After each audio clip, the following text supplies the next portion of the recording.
On today's show, we'll be joined by our once weekly co-host Alykhan Bijani, the X's and O's man himself, to discuss Tari Eason and his Rockets Summer League play.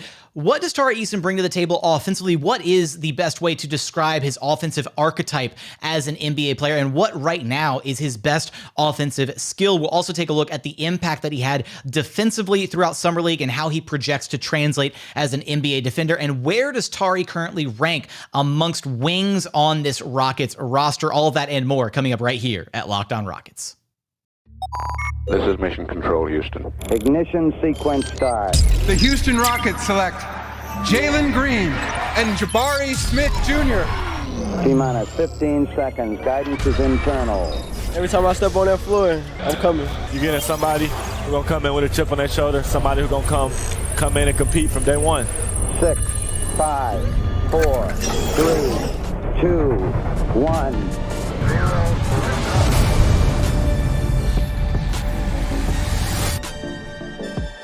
What's up, and welcome to another edition of Locked On Rockets, your daily podcast home for everything Houston Rockets basketball. As always, I'm your host, Jackson Gatlin, native Houstonian, a credentialed media member. I'm also the host of Locked On NBA Mondays, host of the State of the Rockets podcast, as well as the founder of ClutchCityControlRoom.com. Be sure to follow along on Twitter at JT Gatlin, and the show, of course, at Locked On Rockets.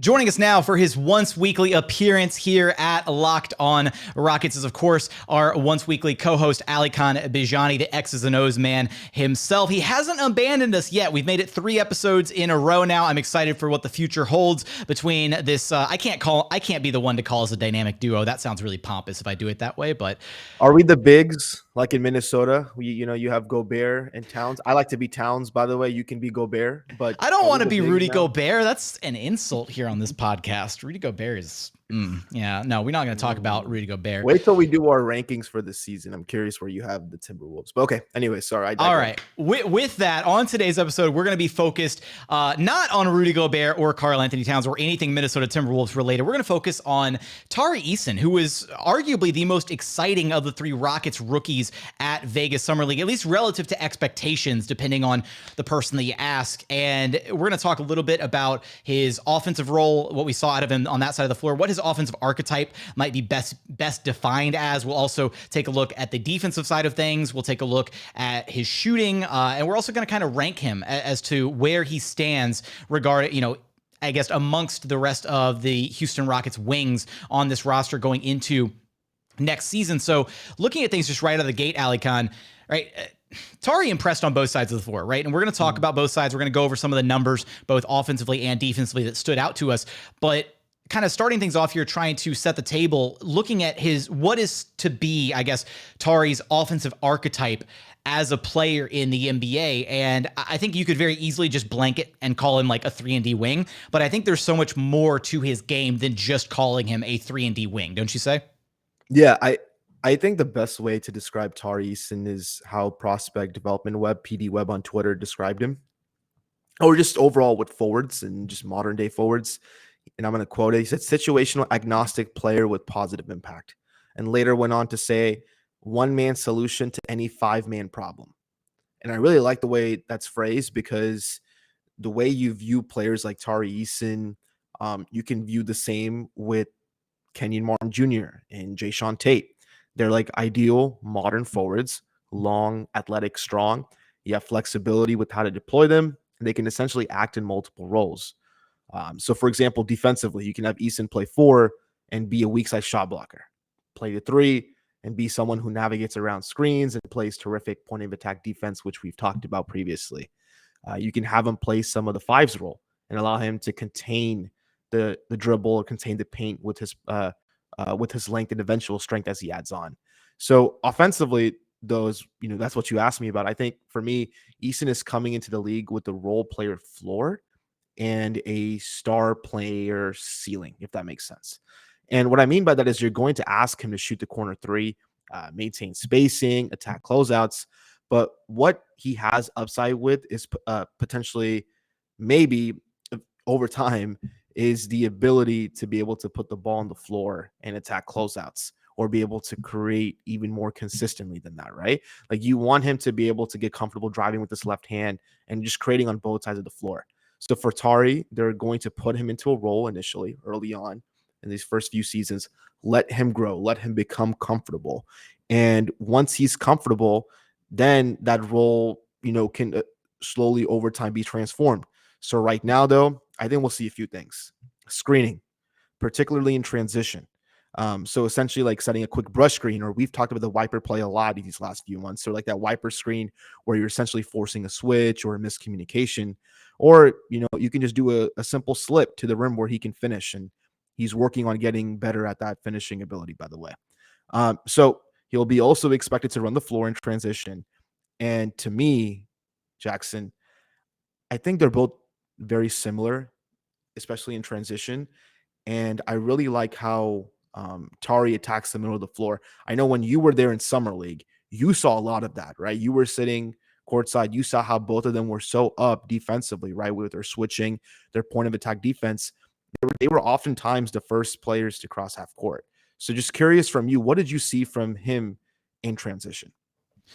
He does a great job getting to the spot that he needs to be in, right? Whether that's if he's the one that's the first to recover the basketball off of a defensive stop, either by getting the rebound or forcing the turnover himself, playing a passing lane, whatever. He understands how to get to the middle of the floor, like you just mentioned, and how to really kind of, run the break. Now, to varying degrees of success, right? Like he's not running the break the way a point guard runs the break, where, he's, actively surveying the floor and he's going to make, dish up a really like nice dime that's going to be on like Sports Center top 10, but he runs the break effectively, right? He knows how to get to the middle of the floor and then draw the defensive attention to him by attacking the basket really hard in transition. And then the inverse of that is he also knows how to fill the lanes on the wing, right? And get to the spots to where if you do have a ball handler who's running the center of the floor, who has, Ty Washington or Dacian Nix, running up the court, he knows how to fill those wing slots and really leverage his gravity as a finisher to then fill those slots and either A, get to his spot as a shooter on the wing, or even, running all the way through in transition and being in a position to attack the offensive glass off of, an attempt by somebody else. And those were different, to varying degrees, we saw different things like that throughout Summer League. Yeah, and for our listeners at home, the way the Rockets kind of go about transition, which is a very common concept if you've played basketball before, right? You bring the ball, you push it up the floor. You push it up the floor, most likely you're going to be pushing up the middle of the floor. And you want some guys to be able to play the rails or the sidelines or wings, like Jackson just mentioned. You want them to be able to attack that because you're forcing the defense to especially have to spread out and cover that full length of the half court. If they're spread out and, you have multiple players in transition running, right, creating that advantage on the sidelines, and also you have the person pushing the ball, that just creates so much opportunity. And Tari is so quick, going from point A to a point B from one side to the other side of the court, that becomes such a great, thought if you're the Rockets. Like, wow, this guy can get there. So I'm really excited to see how he does here. I think, especially with the defense, like I mentioned, how he can play multiple roles, but mostly along the perimeter. That's going to open a lot of opportunities for him to be able to attack.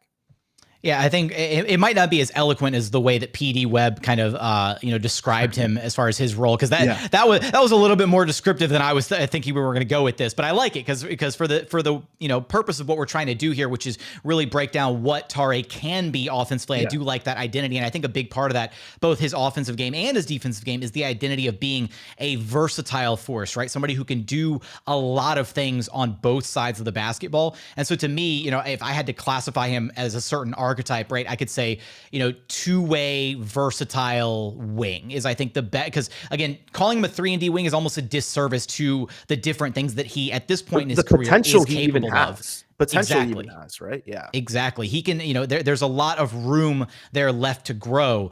And that's where we want to kind of shift our gears here in a second. We want to take a look at some of the offensive numbers from Tari Eason in Summer League, as well as figuring out what his best offensive skill is at this point. We're going to get there after a quick message from our friends over at BetOnline. BetOnline.net is the fastest and easiest way to check in on all of your sports betting needs. You can find all your favorite sports and events at the #1 online source for odds, lines, and games. Find reviews and news of every single major sports league, including Major League Baseball, NFL, NBA, NHL, combat sports, esports, even golf. They've got you covered for everything over at BetOnline. And right now you can go take a look to see who the odds-on favorites are to win the 2023 NBA title. The Boston Celtics right now leading the way at +400, a comfortable lead for the Boston Celtics. You got the Milwaukee Bucks in second place at plus 625, Golden State Warriors at plus 700, so not the favorites to repeat here. Then you got the LA Clippers at plus 750, and rounding out the top 5, the Phoenix Suns at plus 950. So for all of that and more odds, head over to betonline.net today to learn more about the trends in action available to you. BetOnline, it's where the game starts. And continuing on here at Locked on Rockets, your daily podcast home for everything Houston Rockets basketball. Continuing our conversation focused on Tari Eason and his play for the Houston Rockets at Vegas Summer League, what stood out to us. And we're going to focus here now, Alykhan, offensively from Tari Eason. We talked about his archetype and kind of trying to classify him a little bit as a player, as to what his ceiling might be at the NBA level. What to you right now stands out as his best offensive skill at this point? I guess to answer the question about best offensive skill, I mean, we talked about a few things, right? I think right now, transition. That's it. And it's not a bad thing. And here's a stat on him that I'm going to use to be able to kind of talk about it and go from there. Tari Eason grabbed 20 grab-and-go buckets last season in college basketball. 20. Now, why is that important? Why is 20 like a big number? Well, Tari will always be on the perimeter here in Houston for the most part. Like, he's going to be involved in switches. And then because of that, he'll routinely be one of those first players past half court in transition. And it also means once he gets the rebound, he can use his speed and still get to the rim, even if he's not the first player on his team past transition. That's an elite skill that's going to keep you on the floor. And I think just because of that and how good he is in transition and how that's already talked about well within the coaching staff, to me right now, that's his best offensive skill. And I'd have to agree with I like the blanket, call for just the transition play, because that's what really stood out in Summer League was just his willingness and his ability to be effective in transition. Again, whether it's with the ball in his hands or, operating off the wings in the rails, like you said, without the basketball in his hands, knowing how to utilize his gravity. But I was kind of an extension of that, though, is just, I was impressed with his ability to put the ball on the floor. We know that he needs to get more comfortable with the left hand. He needs to be better about going left, being more comfortable both in the half court and in transition using that left hand. There were times that he would switch back to the left hand, and there's like a noticeable drop off when he's dribbling with the left hand versus when he's going to his right. That said, though, it didn't detract from his ability to be effective. And I think that's what really stood out, both, in transition, but even in the half court, where when he was attacking off the catch, when he was driving in the half court, he was still able to get to the rim, to get to the spots that he wanted to in the half court and finish pretty well at times around the rim. Which I guess leads us into, we can talk a little bit about his offensive stats, right? I can go ahead and pull those up. So what stands out to you, Alykhan, first thing when we look at these offensive stats from Tari Eason? So I'm going to read out some numbers, Jackson, and we can talk about, what we like, what we don't like about this. So just overall, okay, this is all based off of synergy stats, okay? Tari had 90 possessions that were counted towards with different play types, 86 points, 0.956 points per possession. That's a very whatever stat. That's not really important to us. I think what's important is the play type. So let's go down to that. 21 possessions on spot up opportunities, 0.762 points per possession, 6 of 20 essentially shooting from the field. Didn't really put the ball down too much, but when he did, he only had one turnover, so it wasn't that bad. But for the most part, when he got the ball and he was open from the corners or from the wings, he put the ball up. And so 30% shooting, not bad, but he can do better. Transition, interesting. It showed that he was in the 44th percentile only, 7 of 17. That's not because he didn't do well and get to the rim. That's because he didn't finish. And Jackson, we've talked about this a few weeks ago. He had those, really, I want to say bad misses, but just unfortunate misses where he got to the rim, just wasn't able to finish off the play. And especially there were a bunch of those, late in some of these games where, and a big part of what Tari's going to have to adjust to is his energy expenditure over the course of a game, to where he had some bunnies that he was missing that could have been, wide open dunk attempts had he maybe, conserved a little bit of his energy, not been going so hard, so fast throughout the earlier portions of some of these games. And that was one of the things that Coach Higgins even talked about, is that in some of these games, Tari was using so much energy early in the game that he was just gassed at the end of these contests. And so that's going to be a learning curve for him, is how to kind of moderate his expenditure as the game goes on, so that he doesn't have moments like that where he's just missing bunnies, because otherwise they would have been dunks if he could have just had the leg energy to get up there and flush it home. Yeah. This next these next two play types, I want Rockets fans to pay attention to the numbers, okay? Because it's important why I'm mentioning it. Offensive rebounds. 20% of those possessions were offensive rebound possessions, meaning Tari Eason got the little putback or attempted putback, or he got the offensive rebound. Now, he was only 6 of 13 once he got the rebound, and that's tough, right? You're in the lane. It's hard to be able to put the shot back up. That's really impressive that he got, or 20% of those offensive possessions were essentially putback opportunities. The next one is important. We're going to add those two together in with the context I'm about to share. Almost 10% were off of cuts of his play types. So it's 8 possessions, scored 13 points, 6 of 8 shooting. Great job cutting. And the offensive rebounds, how did that happen? It wasn't because he was a screen and roll guy and he got to the rim and he missed his shots on purpose to get to offensive rebounds. He was oftentimes Jackson in the corner or on the wing, and he would cut inside. He would slash, especially when the shot was about to go up, and he would battle for offensive rebounds and get them. Or he would slash when he saw how the defenses were playing.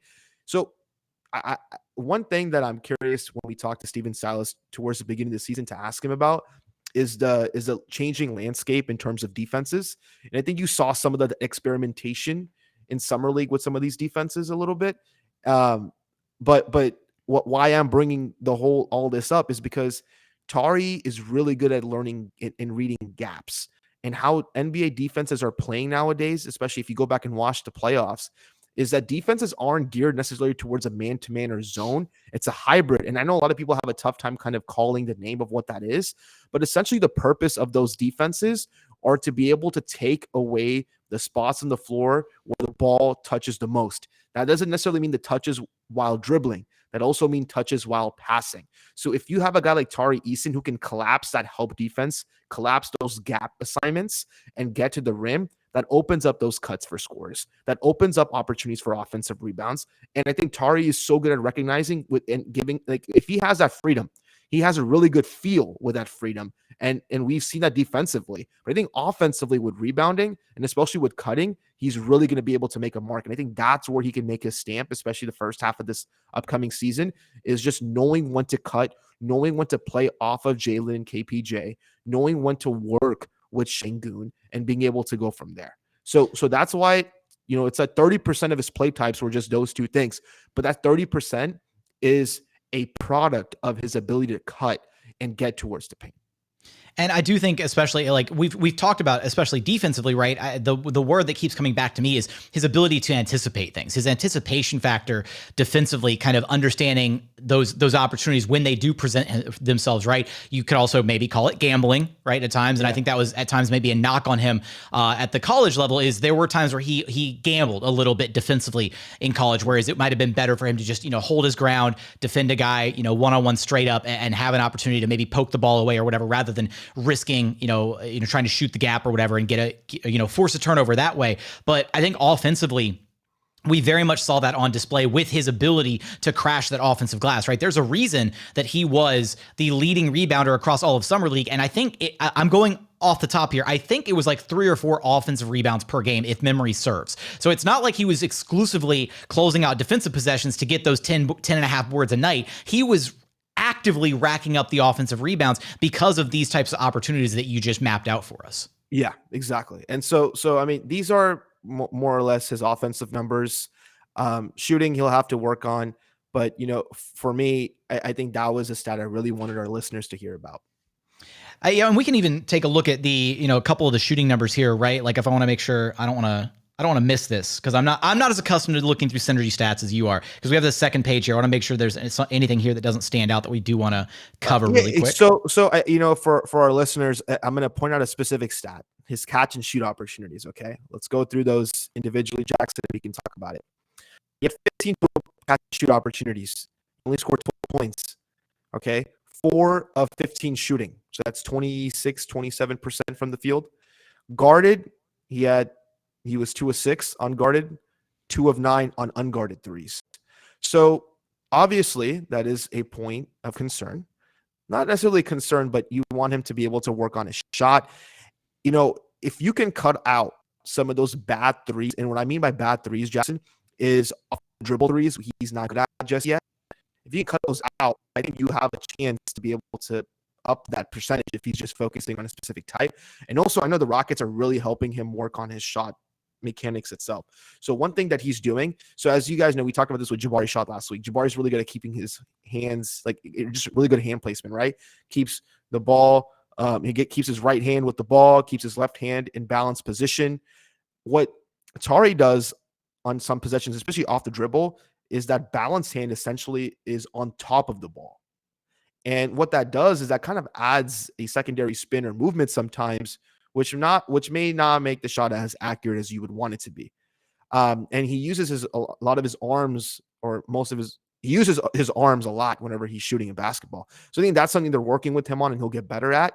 And I think just have that consistency of him shooting from the three will help him a lot. But that's something I'm really interested in seeing how he develops over time, because if he can knock down a 3-point shot, even just stationary threes, not off the dribble, just stationary, that's really going to help him in terms of playing time. And that's really going to help the Rockets to be able to have a plus defender on the floor who can also provide you some spacing offensively. Speaking of Tari Eason's plus defense, that's what we're going to take a look at next, as well as where we kind of evaluate him compared to the other wing type players on this Rockets roster. We're going to get there in just one moment. And final segment here at Locked On Rockets, your daily podcast home for everything Houston Rockets basketball. We are free and available on all podcast platforms, including YouTube. Go to YouTube, search Locked On Rockets. Be sure to like, comment, and subscribe. Now, Alykhan, before we get into the defensive stats for Tari Eason from Summer League, one of the things that really stood out to me was Rafael Stone multiple times has called Tari Eason a defensive playmaker. And I think that terminology is, I don't want to say it's brand new, but I don't think I've ever heard Rafael Stone, or any other GM for that matter, reference using that specific, word set. What to you does defensive playmaker mean? And how do you interpret that kind of title that Stone has bestowed upon Tari Eason? I think defensive playmaker essentially just is somebody who can make proper reads and is able to diagnose and then create havoc. Basically, your ability to diagnose and read the offense and what they're doing is resulting in turnovers and more possessions for your team. That's what a playmaker is, right? Because you're creating plays. If you create plays, it should ultimately mean that you're creating more possessions for your offense. And so I think that's what, to me, what a defensive playmaker is. But in terms of role, you bring up an interesting point. Personally, where I currently see Tari Eason defensively, potentially, not saying right now, potentially, is similar to Robert Covington, not in as a player, but in relation to role in the defenses and schemes he plays. So Eason, as of today, he'll be good off the ball, and that's because in LSU he played in a havoc type of defense, and so he was asked to make reads and play make to a certain degree there, right? Just depending on the definition. So allowing him the ability to come from the help side, make a read on when to crash down, when to dig at the ball, when to be able to stunt, when to do numerous things like that, it's going to help his team. And with how much, so let's look at drop as an example, with how much the Rockets defense is in drop, or when they're in weak, essentially when they are technically kind of in drop coverage, but they're attacking the weaker hand of the ball handler. Having someone like Eason who has the ability to make good decisions when he's given some freedom is a good option for this team. And so for that reason, I'm not going to go out and say he's like a Giannis player. I'm not going to go out and say he does those things, but he has the potential to be someone who helps, your scheme, helps establish the scheme you want to be able to play, because he can make up for different negatives that may exist. And I think that's a big reason why the Rockets went out and got him, because of the flexibility he provides a coaching staff who's wanting to be able to experiment and find a defensive scheme that fits the young players on this roster. This roster is not just growing together in terms of players. They're growing this roster to also learn in the future what type of scheme fits these players best. James Harden, he's good in a switch style scheme. He just suits the way he plays. When Russell Westbrook came, they had to quickly learn what style worked, and they quickly learned right away that switching works, right? Every team, just based off the personnel, you learn the scheme. Now, where a young team benefits from that is you're playing together, you're getting all this data, and you're getting all this lineup data. You're able to see, and just based off all the different cameras and stats they have, what type of scheme works best. And I think Tari just gives you that flexibility to be able to do different types of schemes for your roster. And I love using that Robert Covington kind of comparison there, because Rocco was a guy who always struck me as, not necessarily a super stellar like one-on-one defender, but just the way that he impacted the team's defense as a whole. The team was a better team with him on the floor, and there were at times, at least with Rocco's stint as a Houston Rocket, where he was actually like picked on a little bit defensively, dragged out to the perimeter by some of the guards, especially in that OKC Rocket series in the bubble, where they would pick on Rocco defensively, dragging him out to the perimeter, and he didn't quite have the foot speed to stick with some of those smaller players. Now, maybe Tari Eason isn't quite a liability like that from a one-on-one perspective, but just the way that those two players have the ability to impact a defensive scheme as a whole, like you said, kind of the ability to cover some of those gaps defensively, to be that help side defender, all those different things. Let me pull up. Let's take a look here at the defensive stats, and what do you want to highlight here for us, Alykhan? Yeah, so similar. I'm just going to start reading off, and we can talk about it. 40 synergy, right? This is all synergy stats. Synergy has logged 43 possessions for Tari Eason defensively, which he allowed 37 points. That stat doesn't matter. Remember, what matters is the play types. So let's start with the first play type, spot up, which means that he was on the perimeter. 17 possessions, allowed 20 points. That's around 1.176 points per possession. That puts him in the 21st percentile. Now, I wouldn't worry too much about the stats defensively, especially from that spot up, because it doesn't really give us the context of what was going on. Obviously that number is not as high as you would want it to be, but like I said, context matters. Let's look at some other numbers. Isolation. 8 possessions he defended in isolation. The offensive player went 1 of 7 shooting. It's pretty good, right? You hold offensive player through 5 games, different teams, but obviously 5 games, 1 of 7 shooting. Handoffs, big part. 14% of his possessions were out of handoffs. 1 of 5 shooting, a few turnovers. That's pretty good. Only 1 of those possessions ended up in a score whenever he was defending handoffs. And that's just because of his good point of attack defense and his ability to be aggressive and play those lanes, to be able to kind of create leverage and use angles, right? We talked about that. That's a big part of what it means to be a playmaker. Other stats just to be able to keep in mind, majority of the time he would defend jump shots, like I said, because he was on the perimeter. I would say 27% of his, 27 of those possessions in a half court setting were him defending jump shots, and offensive players went 9 of 27 against him. So like I said, context matters. You're looking at a role defensively. You're not necessarily looking at the stats, because a role will tell you more. And as we talked about, he made some nice reads, made some bad reads. He has to get better with technique in certain areas, but he gives you something just to be able to start with that you can mold and have some flexibility moving forward. And then he also had those, around the basket possessions, which of those, there were 8 possessions that were logged by Synergy of him around the basket. And of those 8 possessions, 8 shots, only allowed 2 makes. So 25% shooting around the basket. So, those were not post up. So we have to look at the context, obviously, like I said, but that could very well be him just defending a shot at the rim and his length or his strength being able to kind of deter that. So a lot of really good tools that he has to be able to help you. And when we look at Tari kind of in the confines of what this Rockets team has as far as the personnel on hand, I think that's kind of one of the biggest questions moving forward into this next season, right? Alykhan, is, this Rockets team is kind of at a point where it feels like they've got to kind of start consolidating some of these players, because there's only so many minutes to go around. And we kind of safely know who the 4 of the starting 5 are going to be. And that's KPJ, Jalen, Jabari, and Sengun. And the big question is, who's going to be that starting 3 alongside those 4 other players? Is it going to be Eric Gordon? Is it going to be Jae'Sean Tate? Could Steven Silas surprise all of us and start 2 rookies and start Tari Eason there in the front court as well? When we look at the wings on this Rockets roster, I think it's kind of would be a fun little exercise, and maybe it'd be less fun because we might just walk away with the exact same ranking system here, which would be a bit of a bummer, but we'll see how it plays out. Let's look at the wings, and we'll just say for this exercise, we'll call it 4 wings on the Rockets roster, and that's Eric Gordon, Jae'Sean Tate, Tari Eason, and KJ Martin, right? We'll leave Jabari in the camp of he's, a big, he'll also be logging a different kind of a different set of minutes, almost exclusively at that 4 spot, maybe some small ball 5 minutes. And then we're not going to lump Josh Christopher or Garrison Matthews into this wing discussion, even though both of those guys last season did log a significant number of minutes at that wing spot alongside like Jalen, KPJ, Eric Gordon, because the Rockets ran a lot of 3-guard kind of sets.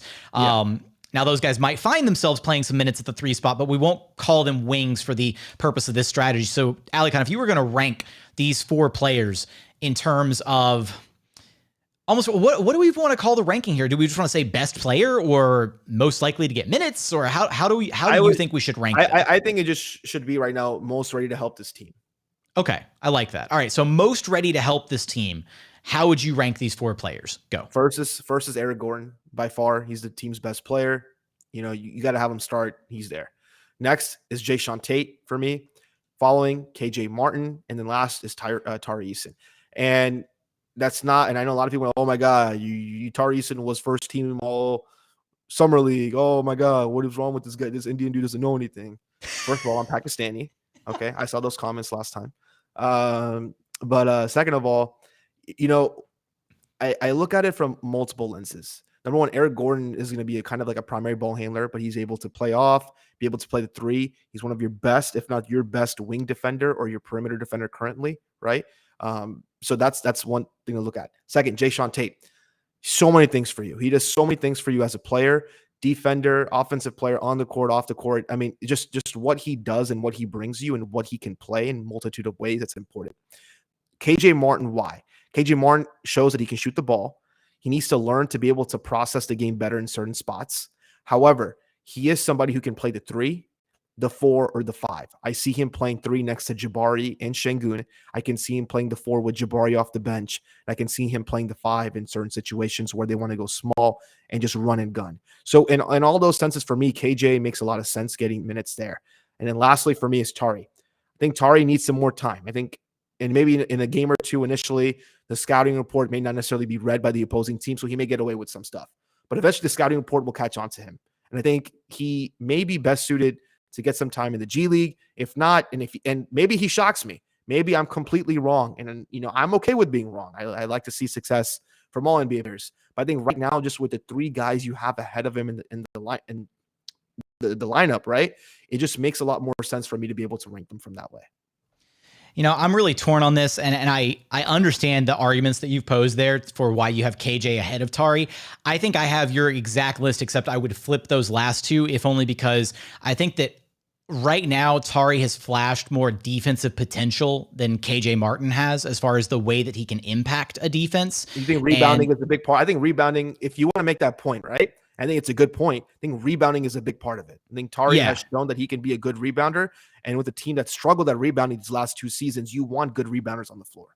And I think, when you also look at the physical side of things, I think Tari does have KJ beat in the sense that he is a bigger, more physical presence than KJ is, which kind of lends him the bonus of when he's, tasked with guarding some bigger guys. If he is at that 4 spot or maybe even a small ball 5, he's not at quite the same disadvantage that KJ might be defensively. And then offensively, I think Tari KJ's got him beat with the shooting right now, right? KJ Martin has absolutely worked on that 3 ball. And there was a reason that I was even a proponent of, hey, KJ maybe deserves some more minutes here at the end of the season because he's shooting the 3 ball and Jae'Sean Tate just isn't. And that was kind of an argument that was going on at the end of the season, KJ versus Jae'Sean Tate. But apart from the 3 ball, I don't see an area of KJ Martin's offensive game that is currently better than what Tari Eason provides. He's a flashy finisher when he can get, when he can elevate and get the dunk off. It's great. It's fun. Highlight reel plays. I see Tari Eason as the better of the 2 offensive players right now at this stage in their respective careers, except for the shooting from KJ Martin, which albeit is a very important part of the game. So like that may be enough to give him the edge as far as how the coaching staff views these 2 players, plus the 2 years of experience obviously really helps. But yeah, I think that's how I would flip those 2. Okay. I mean, I think we both agree though that Eric Gordon is number 1. EG's no contest, and the number 1 guy. Most important part of this conversation, but yes. Yeah, absolutely, and hopefully that clears up any misconceptions about Eric Gordon's importance on this team because. You need to look, I'm going to say this blanket at the end of the podcast. Put some respect on Eric Gordon's name. Like, you could make the argument that Eric Gordon's still the best player on this Rockets roster. Like, Jalen Green, most potential, right? Insane numbers, KPJ, sky high. Like, there's a ton of potential across this Rockets roster. Jalen Green is Eric Gordon getting people showing up early in the morning to get his autograph in front of? No, I'm kidding. I'm sorry. I'm trying to make you angry. But no, I'm on the same page as you. I think right now Eric Gordon's definitely the best player on this team. I know potential wise, obviously Jalen, Jabari, Sengun, all these guys, and maybe they blow us away, Jackson. By this time next year, we're talking about one of those guys becoming the alpha dog of the team. But right now, going into the season, Eric Gordon is the best player, and this is the way how I think about it. He's just a veteran, right? He's just the most polished player. That's the way you look at it, right? He's the best defender. Offensively, his offensive game is more polished than anybody else on this Rockets roster. He's a borderline all-star caliber player when he wants to be. So I have a what if topic for you, by the way. What's your what if topic? Just throw that in here at the end. Well, it's not really what if. It's just a conversation. Is Eric Gordon, and let's not talk about this today. We can talk about this later. Okay. But is Eric Gordon a Rockets legend? That's all I'm going to say. We can stop it there. But is Eric Gordon a Rockets legend? All right, we'll leave that with you, the audience, to mull over. Is Eric Gordon a Rockets legend? Maybe a topic that we revisit in a future episode. But that's going to do it for our show today. Alykhan, you know the drill. Let everybody know where to track you down at. Yeah, you can follow me on Twitter at Rockets_insider. You can follow me on YouTube at Rockets Film Room. Make sure you're subscribed to Locked On Rockets. Jackson and I have a lot of really good stuff coming for you over these next few weeks and months before the season starts. Make sure you're tuned in, right? Schedule releases coming out soon. We'll have some good stuff there. We have some good stuff on Ty Washington and Ty Washington, Daisha Nix coming up as well. So just make sure you guys are tuned in. You guys are subscribed. You guys are following. You guys are doing whatever you can to stay in contact so we can make sure that we're giving you guys the best contact you can get. And be sure to go subscribe to Rockets Film Room on YouTube. Go hit those subscribe numbers over there. I'll put the link in the bottom of the episode. But as always, that's going to do it for today's show. If you haven't done so, again, please consider subscribing wherever you listen to your podcast. That's Apple, Spotify, Google, the Odyssey app, free and available every single platform. We're also on YouTube. So go to YouTube, search Locked On Rockets. Be sure to like, comment, and subscribe. Remember, for the house, for the team, for the algorithm. But as always, thank you so much for watching. Thank you so much for listening. We look forward to having you back right here at Locked On Rockets, your daily podcast home for everything Houston Rockets basketball.